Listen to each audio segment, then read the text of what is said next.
Bom, voltando aqui para o Brasil, a Polícia Federal investiga se a Agência Brasileira de Inteligência, a ABIN, usou um segundo programa espião para invadir computadores. Dentro da agência, servidores aumentam a pressão pela troca do comando da entidade.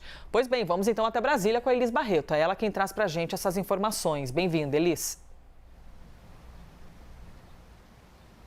Bom dia, Elisa. Bom dia a todos que nos acompanham aqui no Live CNN. Elisa, segundo a apuração do produtor aqui da CNN, ele Jonas Maia, essa ferramenta, esse software foi encontrado nos computadores que foram apreendidos pela Polícia Federal naquela primeira operação que a gente lembra. A PF está investigando ali um suposto esquema de espionagem na ABIN durante a gestão do ex-presidente Jair Bolsonaro. Fez uma operação, prendeu 2 servidores da ABIN e também fez apreensões na Agência Brasileira de Inteligência. Nessa apreensão, eles pegaram computadores da ABIN, identificaram esse software que tem a capacidade, Elisa, de invadir computadores sem que o usuário da máquina perceba. Então, os investigadores agora trabalham para entender quantos são e a quem pertencem esses computadores espionados, né? Eles estão ainda buscando mais informações nesse programa, não conseguem afirmar ainda que essa segunda ferramenta encontrada foi usada para espionar as pessoas, né? Como a gente tinha noticiado,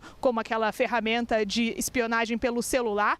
Esse é um segundo programa. Os investigadores ainda estão trabalhando para obter mais informações, né? A gente lembra também que esse esquema de espionagem na ABIN seria usado para monitorar jornalistas políticos e até ministros do Supremo Tribunal Federal. A CNN questionou a ABIN sobre esse segundo programa que monitora computadores, mas ainda não teve uma resposta por parte da agência. E é justamente essa investigação da Polícia Federal que coloca uma pressão maior pela saída do diretor-geral da ABIN, Luiz Fernando Correia. Servidores da ABIN, então ouvidos também pelo produtor Jonas Maia, disseram que vão sim fazer mais pressão pela saída do atual diretor. O que eles querem é que um oficial de carreira assuma o comando da agência. Só que além da pressão de servidores, Luiz Fernando Correia também está sofrendo, uma pressão por parte da ala política do Palácio do Planalto. Isso porque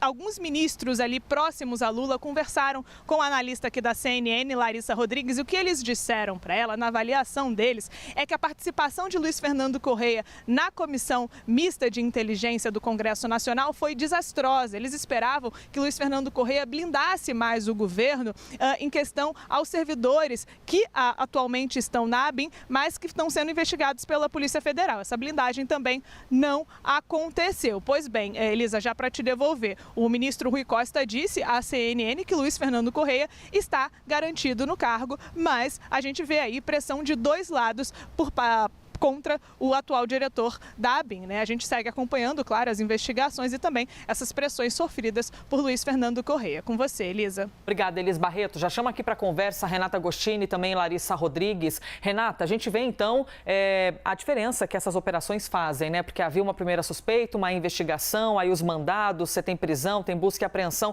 E diante de tudo aquilo que é apreendido, Renata Agostini, novas informações seríssimas, graves, vão surgindo. Perfeito, Elisa. A gente tem 2 movimentos que antecedem a essa nova descoberta, né? O primeiro é a publicação de uma reportagem pelo jornal o Globo, dando destaque ao uso desse software e a esse possível monitoramento ilegal. Eu gosto sempre de trazer isso à baila, porque a gente precisa sempre enfatizar o trabalho do jornalismo profissional e que nos ajuda a olhar esses problemas na administração pública, que é o caso. O segundo momento é a entrada da Polícia Federal nessa história. A ABIN, já diante da operação da PF, ela esclareceu que havia uma investigação já, uma sindicância interna, e que ela já estava atenta ao uso desse programa israelense, que parou de ser utilizado, de acordo com a ABIN, ali em 2021.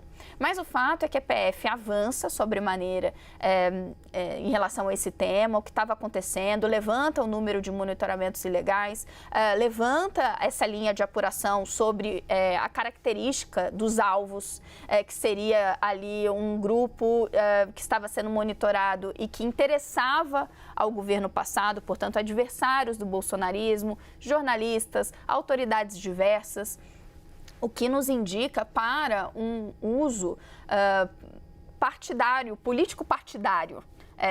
Desse monitoramento ilegal. A ABIN é um órgão de Estado. As compras feitas pelo governo, né, com o uso de recursos públicos, como um software estrangeiro, têm de ser usadas para fins legais e de interesse do Estado, e não de um grupo político, que é o que a PF está na trilha, que é o que a PF quer entender.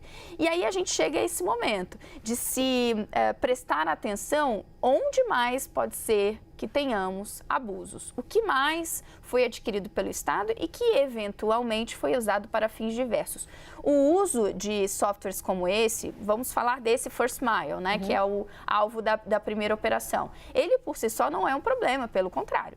Se ele for usado diante de uma autorização judicial, para o fim de se avançar no monitoramento e de se desnudar atividades ilegais, ótimo, isso significa que os órgãos de inteligência estão melhor aparelhados para tratar da missão que eles têm.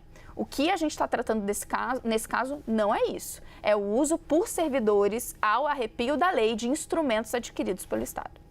Pois é, um cenário que é gravíssimo e agora a gente tem visto, Larissa, além das operações da PF, além das novas descobertas, né, com base daquela última operação da Polícia Federal, que dentro da agência, os servidores aumentando essa pressão, então, para que exista o desligamento ou a troca de comando da entidade.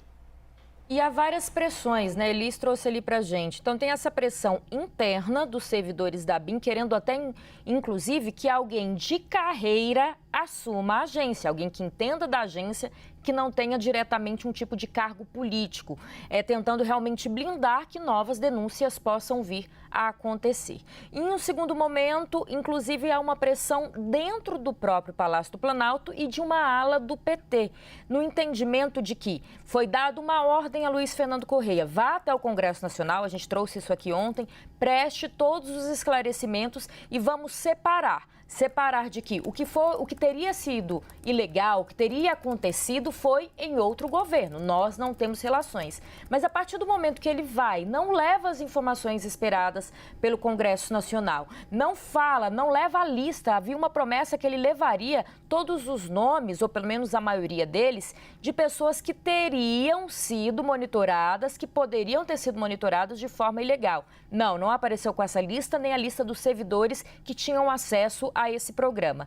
Então, alguns ministros do Palácio do Planalto, algumas pessoas próximas a Lula e uma grande parte do PT dentro do Congresso, de parlamentares do PT, começaram a reclamar também de Luiz Fernando Correia. O que a gente tem neste momento, me pontuaram? Que Lula teria garantido que, pelo menos por enquanto, ele fica no cargo. O Eli Jonas até me ajudava a recordar que ele é próximo ao presidente da República e já trabalhou nos 2 primeiros governos de Lula, quando Lula foi presidente da República em outros momentos. Primeiro, ele foi diretor-geral da Polícia Federal. Interessante que agora tem, né, até uma certa crise entre a ABIN e a própria PF. Sim. Depois dessa operação. E no segundo momento, ele foi secretário nacional de Segurança Pública. Então, que Lula teria dito que não tem por que, neste momento, tirá-lo do cargo, que não há denúncias em cima de Luiz Fernando Correia.